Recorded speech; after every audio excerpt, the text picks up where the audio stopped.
Muchísimas gracias por acompañarnos. Va a ser muy importante como el diálogo contigo. Ojalá también podamos producir algún texto más adelante. Es muy importante pues tu presencia, ya que manejas temas muy relevantes para el interés del trabajo de Clemencia Echeverry, texto que ella misma ha consultado, como por ejemplo 1000 mesetas de Deleuze y Guattari, Jean-Luc Nancy, y por qué no también las referencias a la biopolítica, ¿no? Algunas referencias también a la psiquiatría, ¿no?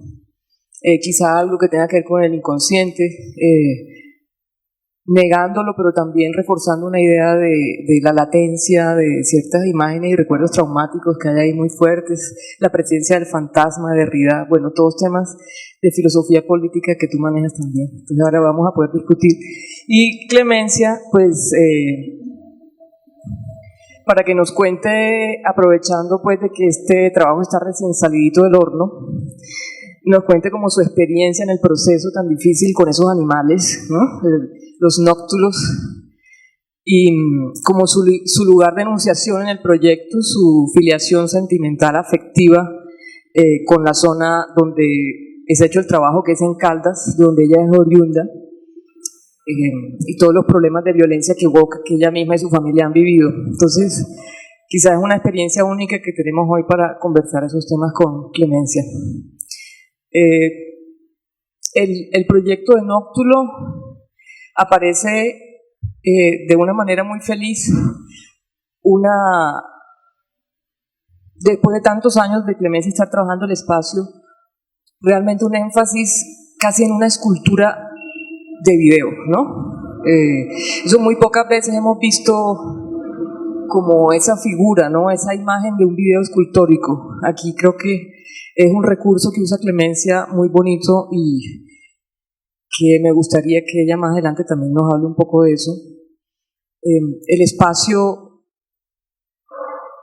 se prestó pues para que ella hiciera esa reflexión y al mismo tiempo contribuyó a perfilar conceptualmente el trabajo y darle como una densidad a lo que ella estaba buscando desde el punto de vista de la imagen psíquica que evoca, del espacio psíquico, que es un espacio físico también, que es una casa, ¿no? Entonces, eso es lo interesante de trabajar proyectos para los espacios, ¿no? Que el ejercicio de configuración espacial del acto de instalar, del acto creativo y conceptual de instalar una imagen, finalmente contribuye a darle profundidad conceptual, ¿no?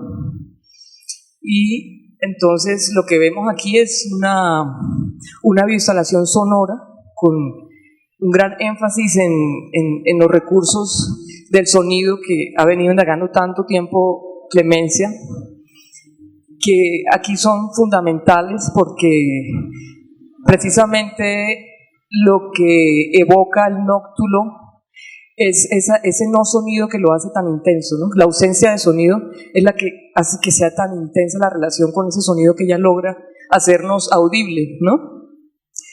Que símbolo aquí es metáfora o alegoría de otras formas de percibir, de otros sentidos que todos nosotros tenemos, algunos más desarrollados que otros, que nos dan la posibilidad de sentir ese tipo de cosas que nos pone en situación el video, que ella hace visible también, que exagera su presencia, digamos, para precisamente aludir a otras formas de percepción. Igualmente, otras formas de percepción que conectan con otras formas de realidad, como con otros niveles o dimensiones de lo real, ¿no? Pues, o no sé si llamarlo lo real, tú ya nos vas a precisar eso, pero digamos el mundo natural, el mundo de lo viviente, tiene casi varias dimensiones que se pueden conectar de forma aleatoria o no conectarse, ¿no? Que son infinitas, son ejercicios rizomáticos de la existencia, ¿no? Que se conecta a nivel, para nosotros, en dimensiones más allá de lo que podemos percibir con los sentidos, ¿no?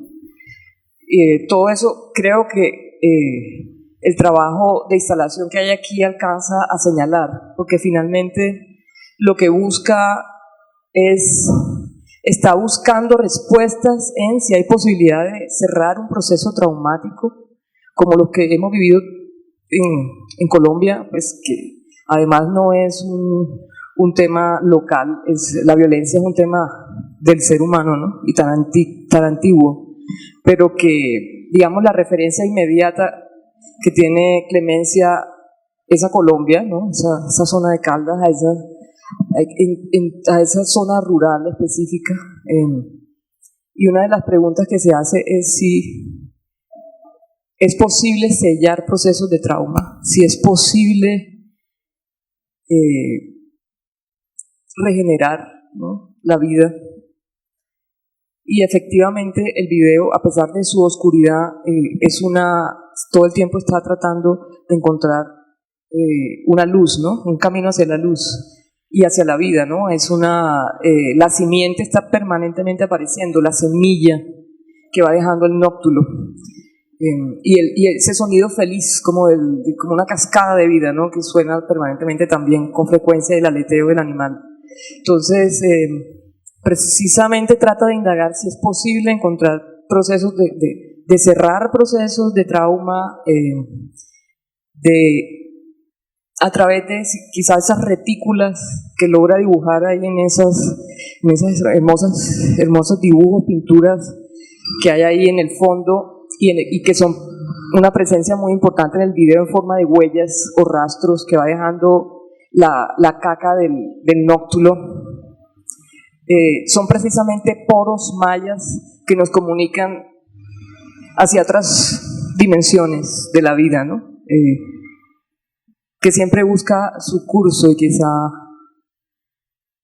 de una forma infinita, ¿no? Entonces, es como una instalación muy abierta, ¿no?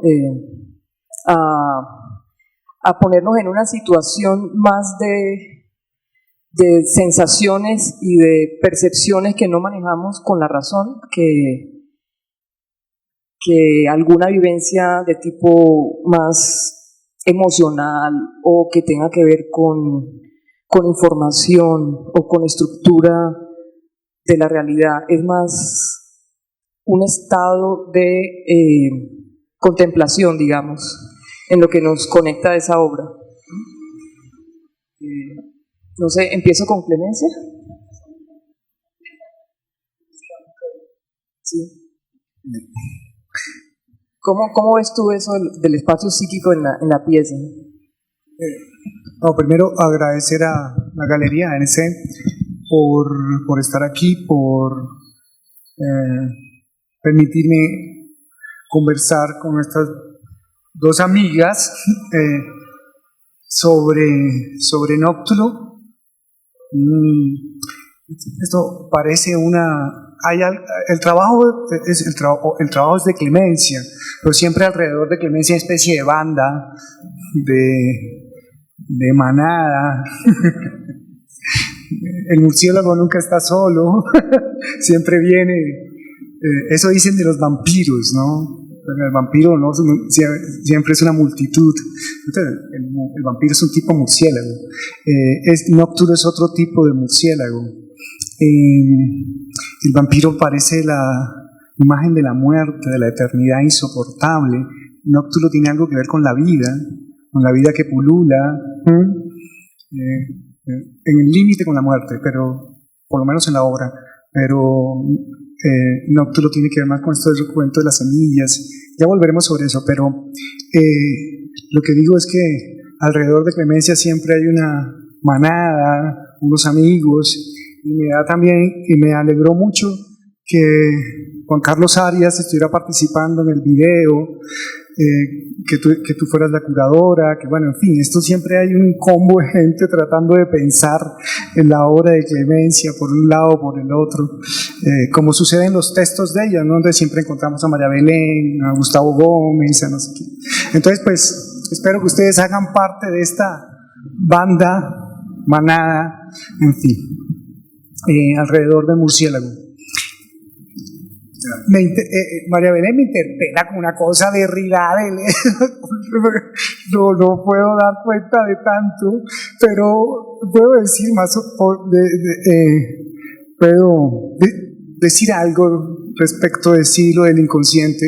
Creo que tú lo dices bien, este es un espacio psíquico y parte de las cosas que estabas diciendo van por esa idea, por esa línea. Yo quisiera subrayar primero lo de lo psíquico, lo del inconsciente, y después hablamos de dos asuntos del espacio. Entonces, lo primero de lo psíquico, yo diría que esto Nóctulo bueno, digo algo también del espacio, aquí esto es un espacio de circulación, pero lo que se circulan, además de los sonidos, vuelvo sobre eso ahorita, son fantasmas. Entonces uno podría decir que aquí hay dos capas o dos maneras de entender el inconsciente o del modo como el inconsciente nos habita. Y es los fantasmas. Uno tiene fantasmas, imágenes del pasado que constantemente lo acechan, vuelven constantemente sobre uno. Y en otras obras de Clemenza ha habido eso, ¿no? Incluso el uso de la palabra supervivencias para una de sus obras significa eso, Naklevin, ¿no? Lo que del pasado no cesa de volver. Es una supervivencia, una imagen que constantemente vuelve. Hay un universo encima que no vimos, no entendemos, no seguimos. Además no lo seguimos porque es nocturno y es sembrador. Entonces, entre esa condición de la casa, del abandono, de nuestros abandonos, de todas estas casas despobladas, perdidas, vencidas, violentadas, entre eso y toda aquella otra cosa que maneja el animal, que es el impulso del eco para poderse orientar, me parece una plataforma maravillosa para llegar y armar la pieza. Entonces, es ahí donde Nóctulo, como obra, se arma, se construye. Entonces, yo realmente la obra la empecé a trabajar con el sonido. Casi que aquí está Juan, mi amigo y con el que he trabajado todo este proceso, Juan Forero, y con él prácticamente inicialmente estábamos haciendo una pieza sonora. Lo importante, lo que yo quería también era invertir esa manera de trabajar desde lo visual todo el tiempo. Parecería que lo que vemos es lo que nos construye y lo que no vimos, de pronto hay otros valores, otras verdades muy fuertes que quise sacar. Encontramos los sonidos inaudibles, o sea, estas cosas ultrasónicas que oímos en la pieza, y con ella armamos el mapa de la obra. Y luego vienen las voces, y luego vienen las personas, y luego viene la carga del espacio, y luego viene cómo se construye aquí la obra. Cuando hablamos con Claudia de hacer una pieza acá, realmente lo primero que vi fue una construcción de un espacio negro dentro de lo negro, ahí mismo. Y entonces, eso también, por eso quiero decir que las fuerzas de decisión están muy polarizadas y de pronto vuelven y encuentran un lugar. Entonces, no porque uno haga hacer una obra y luego voy a ver cómo la pongo o cómo le encuentro la solución al espacial, sino que casi que el espacio ya estaba visto, sentido, desde que las columnas determinan muchísimo, para mí me determinaron muchísimo un lugar dentro del lugar, un espacio dentro del espacio, y bueno, ahí empecé a hacer todo ese desarrollo de los vínculos y los encuentros y los ejes que hicieron posible este trabajo.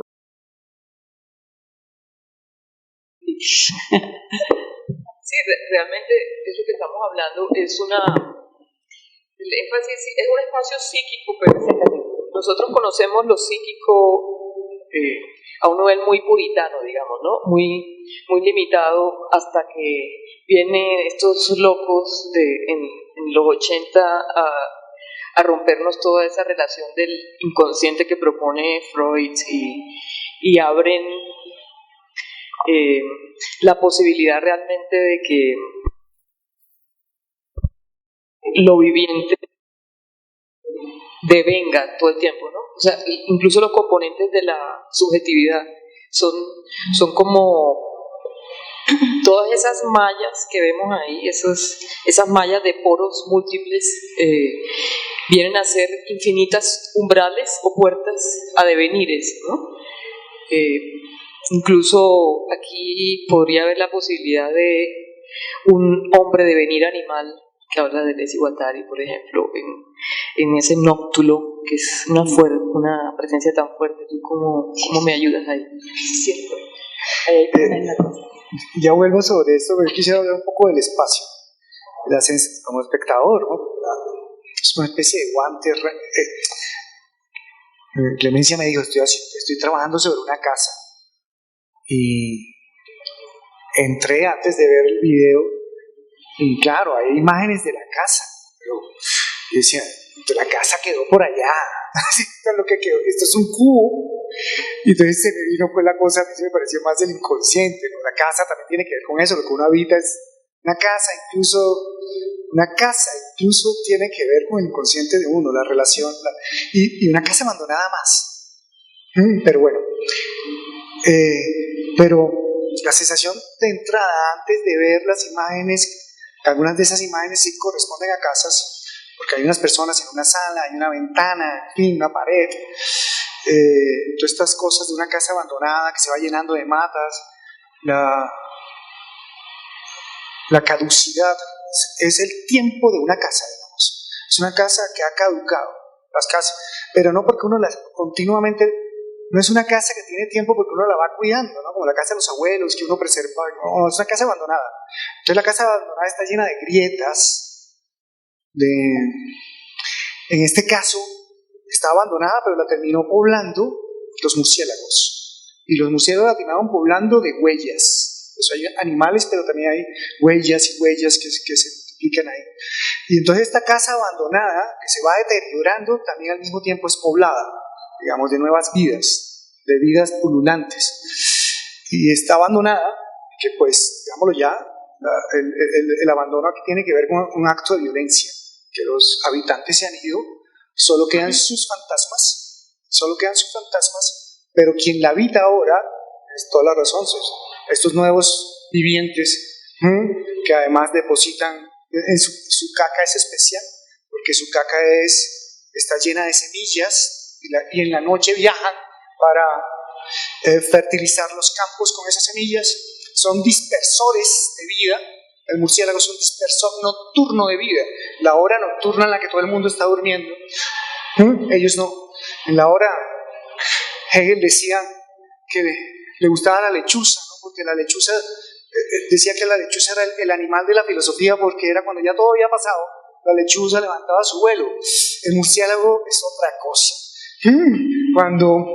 Cuando hay una frase de una señora, un enunciado de una señora que dice, el pasado, ¿no? Insiste en el pasado, y la frase de pronto sale así.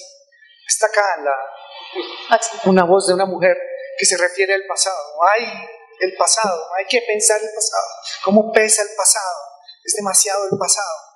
Bueno, pero aquí hay un demasiado del pasado que tiene que ver con la muerte, con la violencia, con el espacio que ha sido violentado y uno ha tenido que abandonar. Pero el murciélago es la vida, levanta su vuelo para dejar semilla, es decir, eso es otra imagen, es otra metáfora. No, aunque aquí no hay ya que uso la palabra metáfora, también la vi creo que la usas tú y la usa Juan Carlos tal vez, usan dos palabras, alegoría y metáfora. Aunque esto no es una narración, yo lo puedo decir como una narración, pero es que estoy haciendo una reducción. Pero la obra no es una narración, pero tiene metáforas y alegorías. Pero uno no puede creer que a través de la alegoría va a resolver todo como si fuera una narración. Entonces esto significa esto, y esto significa esto, y entonces el murciélago está en la vida después de que han abandonado una casa por la violencia. No es así. Lo que yo diría es que era eso, había un asunto sobre la casa, pero la casa se disuelve, y lo que queda es un espacio, queda una especie de adentro, juego entre el adentro y el afuera. Voy a tratar de explicarlo de algún modo. Uno está acá, entra. Cuando entra, uno quiere volver a entrar. Yo vi un cubo, yo no vi una casa. Yo vi un cubo. Y entonces pensé que el cubo tenía alguna puertecita en otras instalaciones. Entonces empecé a buscar una puerta para entrar. Porque esperaba que algo se proyectara desde adentro sobre esas paredes que no me dejaban entrar. Entonces, y no pude entrar. Y di la vuelta y empecé a circular y no podía entrar. Entonces, uno está afuera, entra, aspira a volver a entrar y siempre queda afuera del adentro. Uno queda en el afuera del adentro. Siempre estás afuera. En el inconsciente tú entras, es el inconsciente. El inconsciente de uno es un adentro, pero siempre estás afuera. No puedes entrar completamente. No puedes. Es lo que pasaba también en otros momentos en la obra de Clemencia, cuando, por ejemplo, en versión libre, empezaban a hablar, a hacer testimonio, a dar testimonio los reinsertados. Y no trata de entender, de darle sentido a lo que están diciendo, y las voces empiezan a multiplicar una sobre otra, y solo queda un murmullo impenetrable. Esto sucede acá, pero aquí sucede también con el espacio mismo es impenetrable. Hay un límite que no puedes ir más. Creo que a eso se refería también un poco Juan Carlos Arias cuando decía que hay un límite aquí hay un límite, siempre nos está poniendo un límite. Aunque algo viene del inconsciente, de todas maneras, él es impenetrable. Esto no solo es el rollo de la casa de Caldas, eso es importante, la casa de Caldas, es de donde tú has sacado todo esto, pero eso también es nuestro inconsciente colectivo, es el inconsciente colectivo al que no podemos llegar, que es impenetrable, no hay un origen único. Las cosas sobrevienen, circulan los fantasmas, pero no hay un origen único de eso. Por mucho que querramos, no vamos hasta allá, no podemos ir. Lo que nos queda es solo la sobrevivencia llena de lagunas, de fragmentos, etcétera, etcétera. Pero bueno, por otro lado está esto de una vida que empieza a poblar, ¿no? Yo decía que era pululante, pero pululante y puebla, llena un espacio. Me refiero a las semillas. Pero Gustavo, yo creo que el espacio es poroso, ¿no? Sí. Bastante poroso. Espérate un segundo porque de pronto no deja entrar, pero es transparente, porque igual desde adentro la imagen sale y te deja ver. Ahí es donde empieza, ¿cierto? La imagen aparece y al mismo tiempo este otro videobim puesto acá te hace más nítida algunas cosas, pero viene de adentro, por supuesto, es poroso y está lleno de capas. Uno siente que está lleno de capas, que está lleno de capas, que está lleno de capas. Sí, es por tienes razón. Pero yo quería decir otra cosa, y es circulante, ¿no? De ingresar por esas mallas, por esos poros y perdernos, ahí no quiere decir que no esté sucediendo, que no sea parte de las dimensiones que nos acompañan, ¿cierto? Entonces, en ese sentido, yo creo que está buscando una imagen que dé cuenta de esa multiplicidad, de esos puntos negros y esas pequeñas cicatrices en forma de malla, que hacia dónde baja eso, esa cantidad de dimensiones, ¿no? Como en ecos, ¿cierto? Entonces se construye un espacio que es poroso, múltiple, que es transparente, ¿cierto? Como dices, y sobre todo que va sucediendo en distintos tiempos y lugares, ¿verdad? Entonces la casa sí es un espacio psíquico, ¿cierto?, del inconsciente, pero que es uno de los huecos, ¿no? O sea, uno entra ahí a ese cubo y por ahí se va, porque pienso que esa es la intención. Yo sí me logro ir, yo no sé ustedes qué opinan. Sí, da esa sensación de porosidad, de multiplicidad, de multidimensionalidad, esos sonidos ultrasónicos, esa transparencia de imagen, esa superposición de imagen. Incluso el cubo es transparente porque es una tela porosa, literalmente. Entonces uno alcanza incluso a ver la proyección de todos los costados, ¿no? Y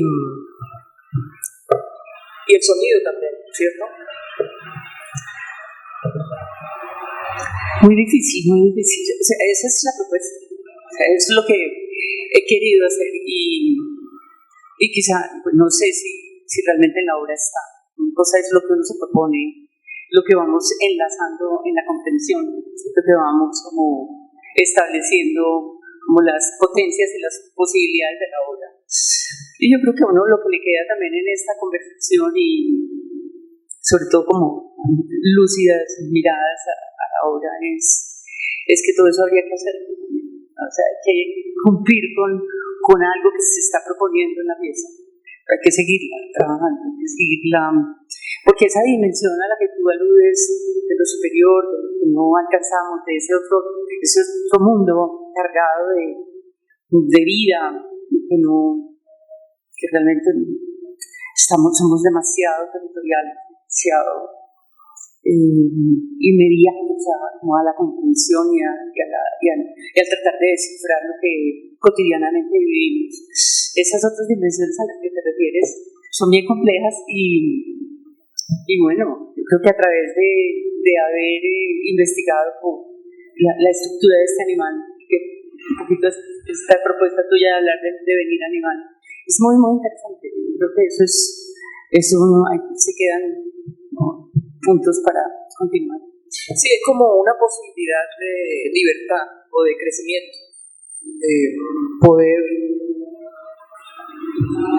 hacer poder ser lo suficientemente flexible, suelto para estar en condiciones de devenir, ¿cierto? Y ahora sí que es eso. Me tocó el deber.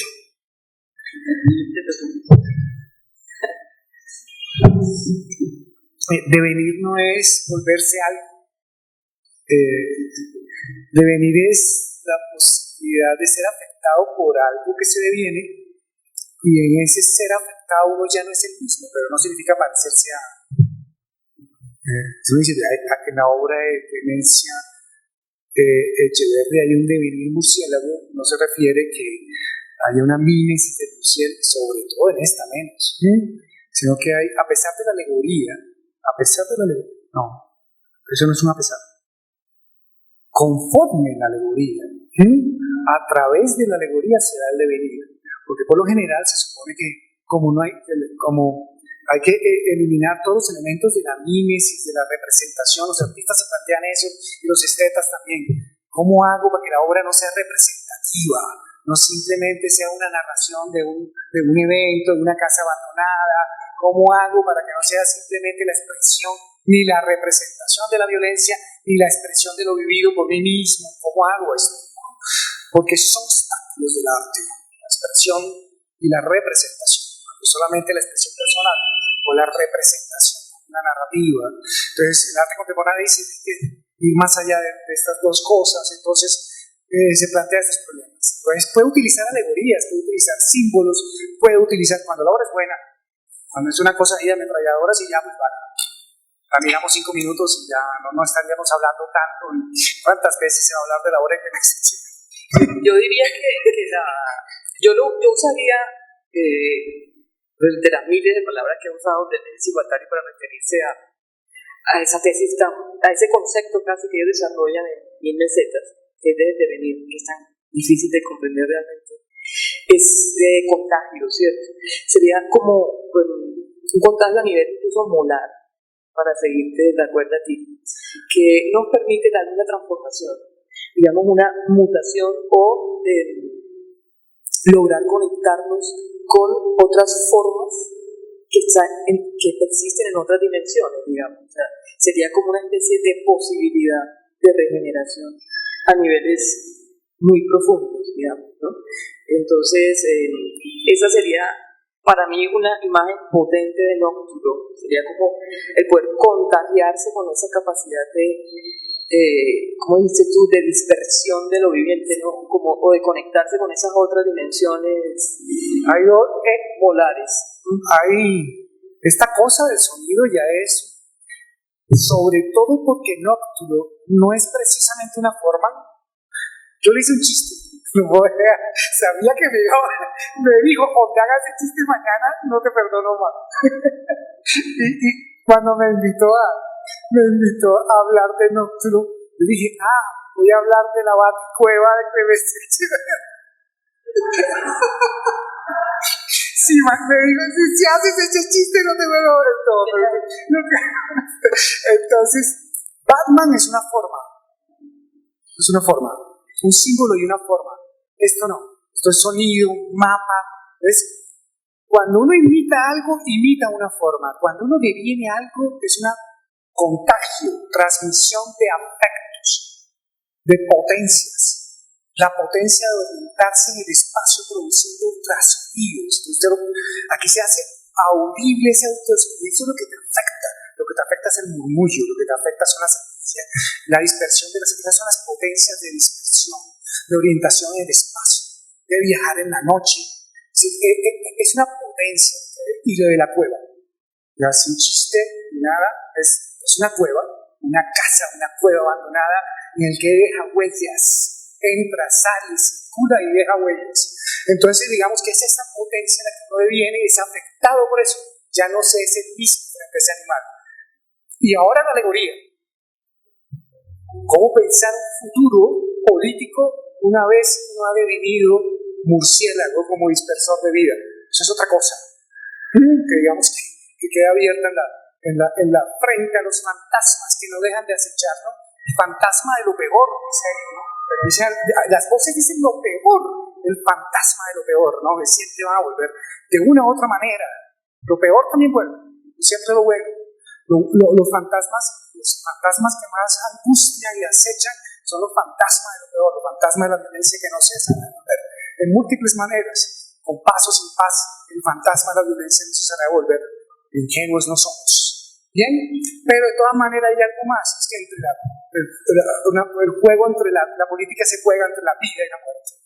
Habría una biopolítica de las semillas y una tanatopolítica, por usar estas dos palabras hoy, habría una tanatopolítica del fantasma de lo peor, de la violencia que no se sabe revolver, y todo un esfuerzo colectivo, incluso por devenir un dispersor de semillas, ponerlo en esos términos que podrían ser muy categóricos. Bueno, sería eso lo del devenir y lo de la... Creo que tengo... Sí, no, y también es muy bonito ese esfuerzo que hacen los artistas en particular, pues estamos con Clemencia. Trabajar con la violencia es algo muy complejo, muy difícil. El trabajo de la política, que es, digamos, la lucha por la conciencia, ¿cierto? Pero es tan difícil no reproducir realmente el horror y no reproducir la propia violencia a través de una imagen, ¿no? Porque las imágenes pueden llegar a ser un verdugo también, ¿no? Entonces, a mí lo que más me gusta de este proyecto es que de ningún modo reproduce la violencia, sino que interpone una imagen entre el horror, el trauma y nosotros, ¿no? Y le deja hay un vacío, deja un hueco, ¿no? En donde precisamente tenemos la oportunidad, hay una salida, hay una oportunidad de otras formas de relacionarnos con eso, ¿no? Hasta tal punto de que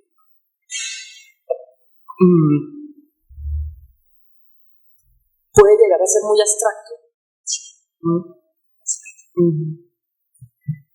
Sí, ahorita que mencionas este problema de la violencia, que es donde lo hemos discutido tanto, lo hemos pensado, un grupo de artistas muy interesantes y serios en Colombia trabajando este problema desde distintos lugares. Yo creo que me he acercado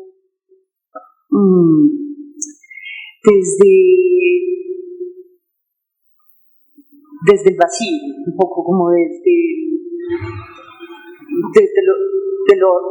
lo que afecta, de lo que deja la violencia y de lo que incluso pues he estudiado y me he metido como a leer bastante sobre eso que origina el conflicto, ese que origina el desacuerdo. Y cuando hablo de vacío hablo de esa cosa, de ese espacio, de esa carencia, de esa demanda, de esa esperanza o de esa expectativa. Y a acudo a utilizar el eco por las razones que vienen desde el animal, pero también de la potencia que tiene cuando esa demanda se sostiene en esa manera de decirlo. Yo creo que esas formas que nos entregan, se nos entrega la voz, que nos entrega el sonido. Entonces, por ahí pienso que es más lo que nos duele y lo que casi nos eriza, lo que invoco un poco con el sonido y con la imagen, que aquella cosa que ya conocimos o narramos o vemos todos los días en los periódicos. Yo recorto todos los días, señalo todos los días, tengo un archivo enorme de cosas, porque tenemos que saberlas, conocerlas para poder también percibir cómo nos llega, cómo lo leemos, cómo nos afecta, cómo nos duele y eso cómo se traduce, como en qué momento y de qué me valgo para hacerlo, que es muy difícil, realmente es muy difícil y requiere mucho cuidado. Siempre ahí es donde entran las palabras como la ética, la política, el respeto, la distancia, todas estas cosas, porque a cada uno de nosotros hemos tenido nuestras historias y esto son difíciles de contar, ¿no? Bien difíciles de hacerlas sentir, bien difíciles de trasladar, de hacerlas pasar. Es muy complicado, pero bueno. Sí, hay un tema muy bonito que también tocaba Gustavo, las presencias, tanto de estas personas que seguramente habitaban ese lugar, como también del animal, ¿no? Que son fantasmales todas, ¿no? Porque son en sombra, y en ráfagas y en transparencias, y son intermitentes, y es sobre todo la presencia de esos fantasmas que son personas, hay reclamos, ¿no? La figura del fantasma viene a reclamarnos cosas a nosotros, viene a interpelarnos, o sea, no es un lugar que están allá en una cosa ajena a todo, sino en su dimensión, sino que están interpelando a nosotros que estamos aquí en esa presencia. Sí, eso es ojalá, la verdad. Es interesante, porque es como el poder de la voz también. Sí, también.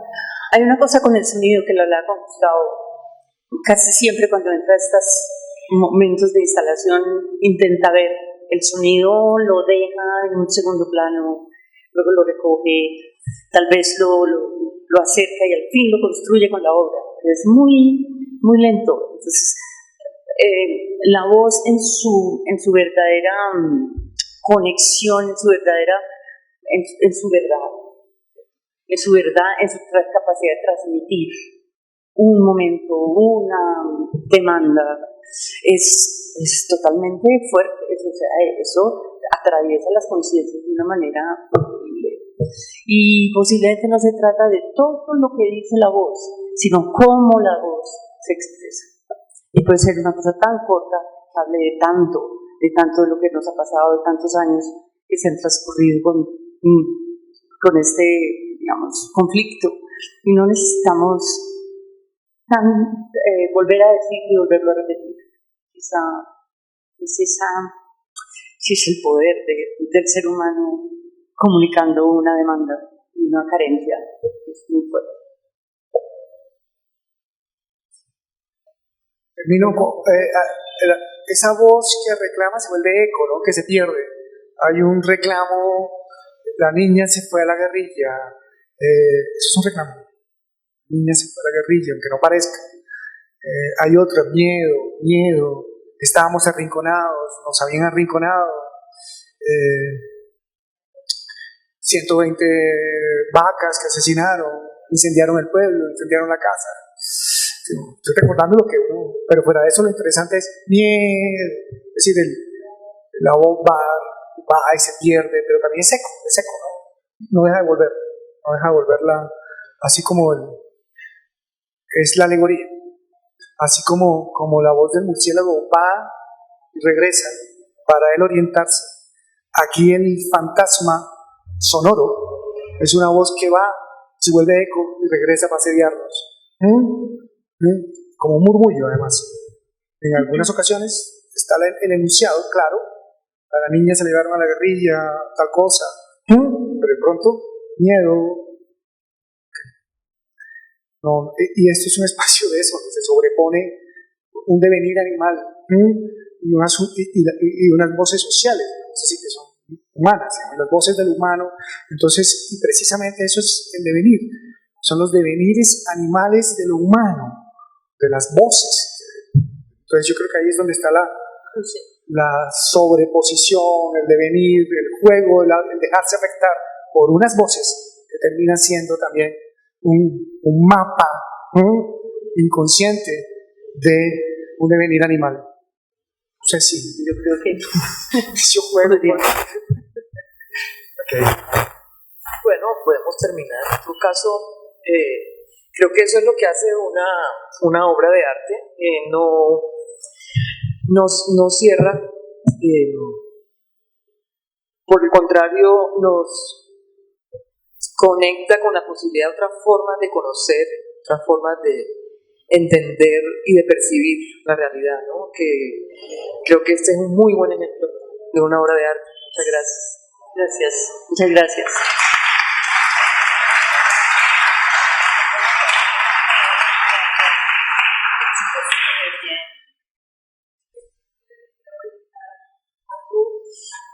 Gracias. Todo el tiempo estuvieron hablando del espacio del trauma, ¿no es cierto?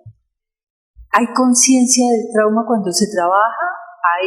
O como tú decías, en esa plataforma donde tú abres y dejas entrar tantas percepciones, no se puede agarrar y simplemente ese trauma se empieza a manifestar, uno empieza a entrar a ese inconsciente que decías tú que es casi imposible de penetrarlo a través de ese cruce de voces, de fantasmas, de sonidos. Yo quisiera aclarar un poquito más lo del trauma.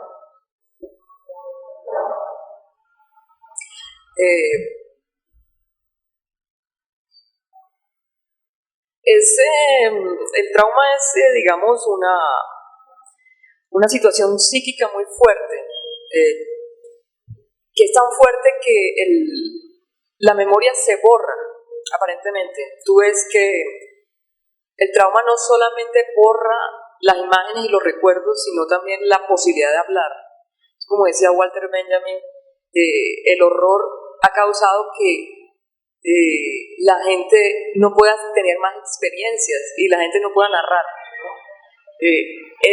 Sella la relación con la experiencia, o sea, bloquea la relación con el mundo y también bloquea la posibilidad de hablarlo. Entonces, de Auschwitz llegaba la gente sin habla, no podían contar nada, ¿sí? Todavía no pueden hablar de eso. Entonces, ese es el trauma, ¿sí?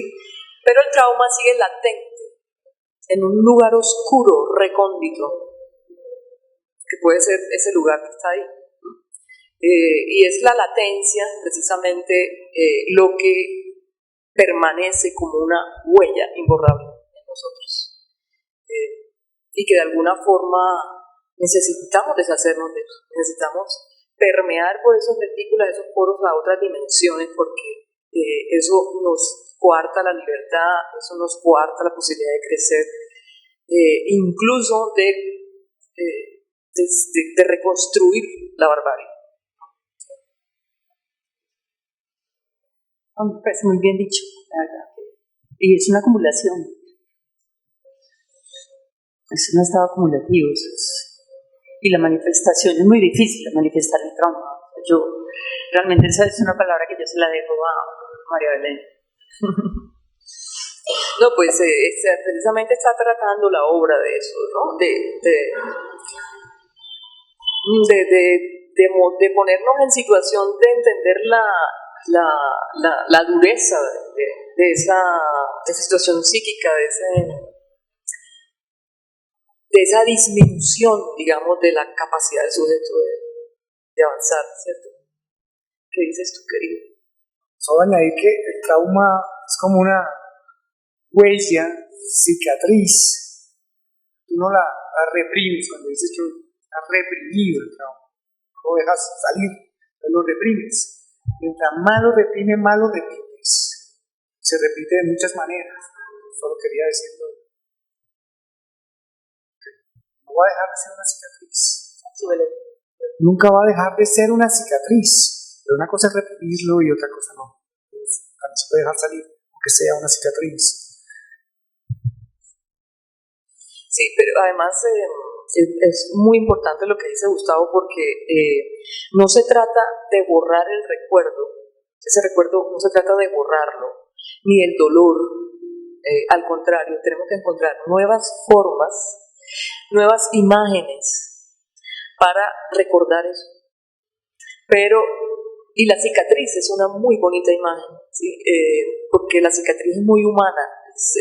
Quizá la definición de lo humano es la cicatriz, ¿no? El roce con lo viviente siempre produce cicatriz. Entonces, la condición nuestra es la cicatriz. No sé muy bien cómo, pero ahí se crea entre la realidad y la estética hay un vacío. En ese hueco se instala una nueva imagen que interpela o se interpone al horror, digamos, pero necesitamos otra imagen para obrar como en transparencia, como lo que trata de hacer esa proyección. Esa transparencia viene a ser una necesidad de recordar con una nueva imagen que no sea la del horror, precisamente. Pero la cicatriz tiene que estar ahí, y la cicatriz precisamente podría ser esa forma de estarle en la imagen, ¿no? Tremendo, interesante. O uno lo repite como el volver de lo peor, o hace el duelo. Es una repetición que resulta mal.